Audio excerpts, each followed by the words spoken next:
네, 안녕하세요. 외국어에 미친 자 책 쓰는 용쌤입니다.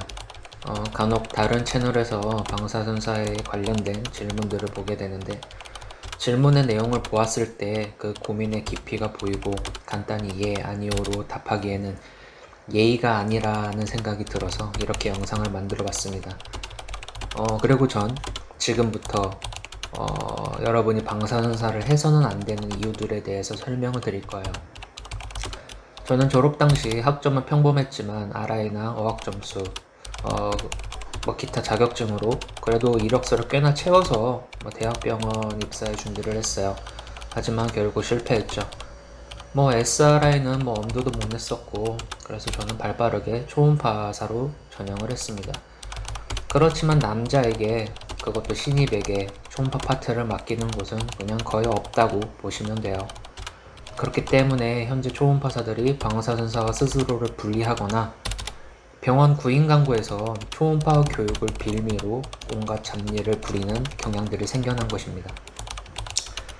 이쯤 되면 그런 것들 다 이겨내고 취업해야 하는 거 아닌가요? 라는 질문을 던질 수도 있겠네요. 하지만 방사선사는 이미 수요가 포화를 넘어서 초과 상태입니다. 당장 이제는 어느 병원에 가도 원무 업무를 보는 것을 당연하게 여기는 곳이 더 많아졌어요. 하지만 해줄 수도 있다와 해야 한다는 엄연히 다른 이야기입니다. 그렇다면 물리치료사는 해도 될까요? 개인적으로 그것도 아닙니다. 지금 2022년도니까 제가 졸업을 막 해서 임상에 나왔던 10년 전 즈음으로 가본다면 그때는 과연 물리치료사의 전망이 좋았을까요? 이것은 어느 한 직군이 좋다 안 좋다를 이야기하는 것이 아닙니다.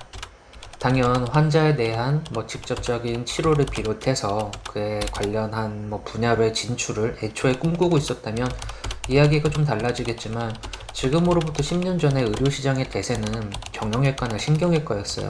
그리고 의사들도 환자의 환부를 개복을 하고 수술을 통해서 자신의 실력을 입증을 하던 시기였죠. 당연히 그에 필요한 검사들이 대세를 이루었고 이때 반드시 수반되는 검사는 MRI였습니다. 한 검사당 소요시간 30분 내외에 건당 25만원 내외의 검사였죠. 정말 그 마진율이 어마어마했습니다. 말할 것도 없이 당시 병원을 먹여 살리는 파트는 영상의학과였어요. 하지만 시간이 흘러 영상의학과를 개원하는 의사들이 늘어났고 더 이상 굳이 MRI나 CT와 같은 고과정들을 가지고 있을 필요가 없어졌습니다. 더욱이 사람들은 점점 비수술이나 비침습에 관심을 가지기 시작했고 그에 대한 치료법들이 현재 대세를 이루게 된 것입니다. 그런데 이 이야기는 겨우 제가 마지막으로 일했던 병원이 개원하던 2019년도에 이미 자리를 잡은 상태였어요. 다시 말씀드리자면 제가 임상에 나오고 겨우 10년도 안 돼서 이루어진 것들이라는 것입니다. 그렇다면 이 체계가 언제까지 계속 갈 것이냐라는 의문이 드는 것도 사실이에요. 근데 그건 저도 알 수 없죠. 하지만 분명한 건 어느 작용에 대한 반작용은 반드시 존재한다는 것입니다.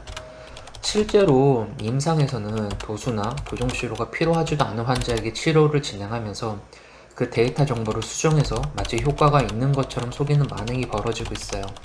해당 최소 8만원, 많게는 15만원까지 하는 치료에 대해 환자들은 지불을 하는데 과연 그 효과가 어떨지는 궁금하네요. 그리고 그에 대한 인센티브를 물리치료사들은 가져가죠. 근데 이게 거짓이라고요? 그냥 웃겠습니다. 제가 동료에게 이런 이야기를 한 적이 있었어요. 나도 외제차 고급 세단 몰고 내 통장에 한 달에 월 500만원씩 꽂히면은 나는 원장 똥꼬도 핥고 살 수 있다고. 간혹 병원에 가보시면 젊은 나이에 센터장 혹은 과장이라는 타이틀을 달고 있는 사람들이 있는데 이건 정말 개인적으로 궁금한 거예요. 정말 저 사람들이 일반적인 남자들이 군대를 다녀오고 학교 졸업해서 20대 중후반부터 과연 얼마나 많은 임상 경험이 있어서 저렇게 치료장의 직책을 맡고 있는 걸까라고 질문해 주신 내용 중에 물리치료사를 오래 하면 몸이 망가진다고 하는 내용을 보았습니다. 그렇다면 제가 반대로 질문을 드려볼게요. 다른 일은 몸이 안 망가질까요? 방사선사는 시한방에 들어가서 직접적인 피폭에 대한 영향을 받습니다. 하지만 그에 따른 인센티브 따위는 없죠. 만약 건강에 대한 부분을 염두에 두시고 이야기하신 거라면 두 파트 모두 장단은 존재한다는 것입니다. 그럼에도 불구하고 그 일을 함에 있어 돈이라는 매개체는 정말 어마어마한 역할을 합니다. 절대 무시할 수 없죠. 조금 다른 질문이긴 한데 왜 병원에서 간호사 대신 간호조무사를 채용하려고 하는 걸까요? 이미 다른 영상에서 한번 다뤘었지만 저는 마지막 병원을 2013년도 오픈 때부터 2019년 3월까지 연수로만 6년을 넘게 일했습니다. 결코 적은 시간은 아니었어요. 근데 사실 뭐 더 할 수도 있었어요. 제가 그만둔다고 했을 때 모두가 말렸으니까요. 근데 그럼에도 불구하고 왜 그런 선택을 했을까요? 월급부터 연차, 입사와 퇴사, 의사의 갑질, 과장의 방관 등등 온갖 거지 같은 일들을 수두룩했어요.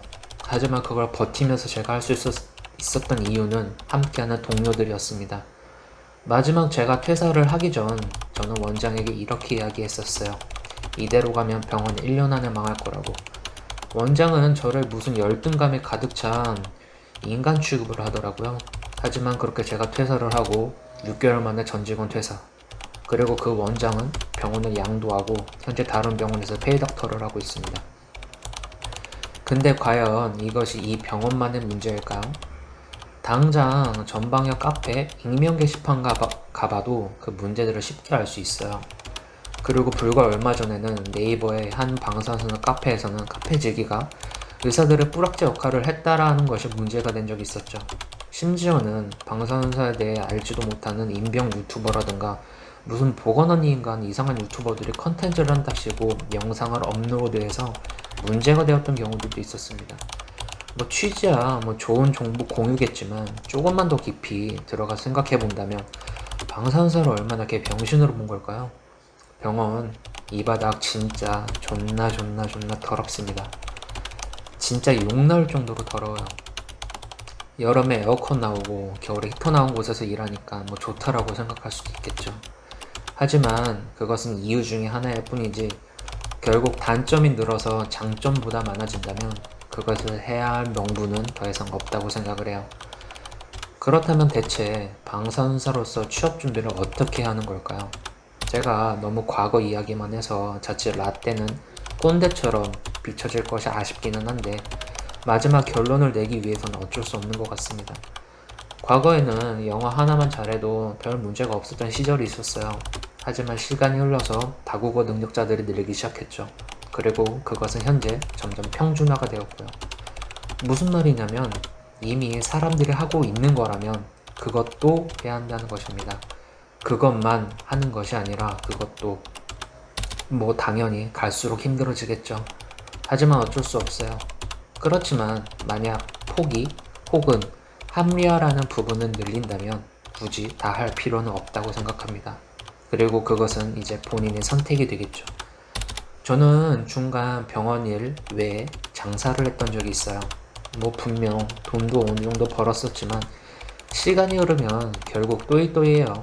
이 내용 또한 질문의 한 부분이었는데 주변 사람들이 뭐 방사선과 대신 물리치료과로 가라고 추천을 했다고 하셨던 것 같아요. 근데 과연 그분들이 얼마나 본질적인 부분에 대해서 깊게 생각을 했을까요? 뭐 결론입니다. 페이가 좋지만 몸은 망가질 수 있는 물리치료사냐, 페이는 적지만 몸은 평안한 방사선사냐. 결국 이 두 가지 중 하나를 선택을 해야 하시는 것 같은데 애초에 두 경우의 설정이 잘못되었습니다.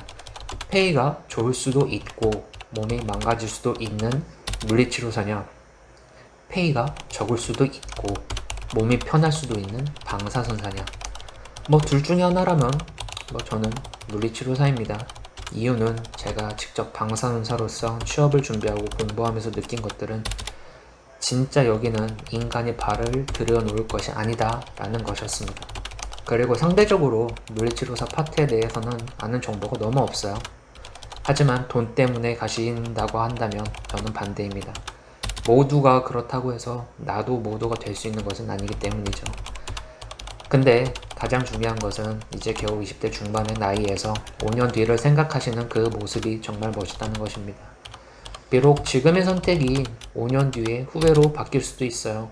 그때에도 또 다른 5년 뒤를 준비하고 계시면 될 테니 이미 그 자체로 충분하다고 생각합니다. 쓸데없이 말이 너무 길었네요. 충분한 답변까지는 아니어도 그 고민에 대해 한 발자국 더 다가가고 함께 생각해 보려고 노력했습니다. 그럼 오늘도 열공하시고 외국어에 미친 자 책 쓰는 용쌤이었습니다.